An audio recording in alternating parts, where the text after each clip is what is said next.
বাবা, কখনো বলনি কতটা ভালোবাসো, কখনো বলনি আমি তোমার কাছে কতটা গুরুত্বপূর্ণ। কিন্তু এত কিছু না বলার মাঝেও তুমি আমার মহানায়ক, আমার প্রিয় বাবা। বাবা, আমি হয়তো তোমার মনের মতো হয়ে উঠতে পারিনি, কিন্তু তুমি সব সময় আমার জীবনের শ্রেষ্ঠ আদর্শ।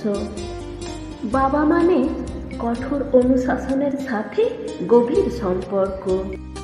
বাবার কাছে কোনোদিন কোনো মেয়ে কখনো বোঝা হয় না, কারণ প্রতিটি মেয়েই তার বাবার কাছে রাজকন্যা।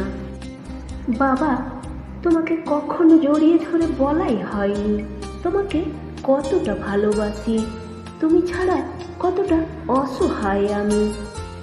বাবা, সেদিন তুমি বলেছিলে একদম আমার সামনে কাঁদবি না। সেদিন বুঝিনি, কিন্তু এখন বুঝতে পারি তুমি আসলে কোনোদিনই আমার চোখের জল দেখতে পারোনি। একজন বাবা যত গরিবই হোক না কেন, তার সন্তানকে তার সাধ্য মতো পৃথিবীর অন্য সবার চেয়ে ভালোভাবে বড় করার চেষ্টা করেন। হঠাৎই ভীষণ কান্না পেলে মুখ গুঁজে দিই কোলে, তাদের কিন্তু কাঁদতে নেই, হয়তো বাবা বলেই।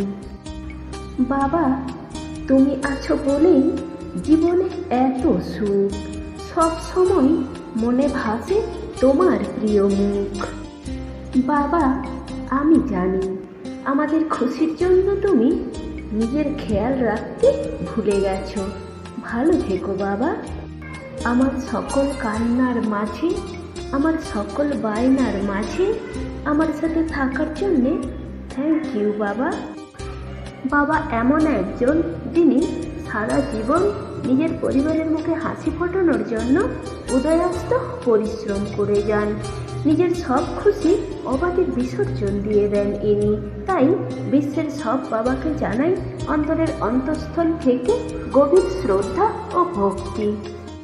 আপন কারোর খারাপ সময়ে তার সাথ ছেড়ে দেওয়া উচিত নয়, বিশেষ করে যিনি আপনাকে জন্ম দিয়েছেন, সেই গর্ভধারিণী মা, আর লালন পালন করা সেই পিতা।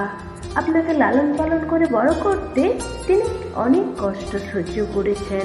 তাদের এই বৃদ্ধকালে আপনি যদি তাদের সাহারা হতে না পারেন, তাহলে আপনার সে জীবনের কোনো মূল্য নেই।